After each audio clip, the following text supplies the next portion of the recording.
friends, and welcome back to my channel. This is Batel from Batel's Kitchen, and today I'm coming back with a new salad recipe for you guys. I absolutely love salads, and I love them even more when they serve as a whole meal by itself. Today I'm going to be taking the humble tofu and coat it with za'atar, and we're going to make croutons out of it. Then we're going to take the humble tahini and make a beautiful dressing to coat this salad and take it to the next level. This salad is so special and impressive and very, very delicious and amazing. I hope you're going to try it for yourself. The measurements for this salad are going to be in the description box below so you can check it out. And if you're new over here, I'd love for you to subscribe to my channel because I post a new video every single week and I do not want you to miss it. Okay, let's get started.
That's it for today, my friends. I hope you enjoyed. I cannot wait for you to make this recipe for yourself.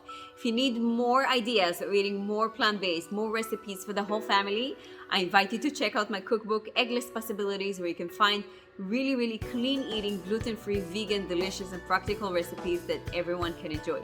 Thanks so much for watching, and I will see you in the next video. Bye-bye.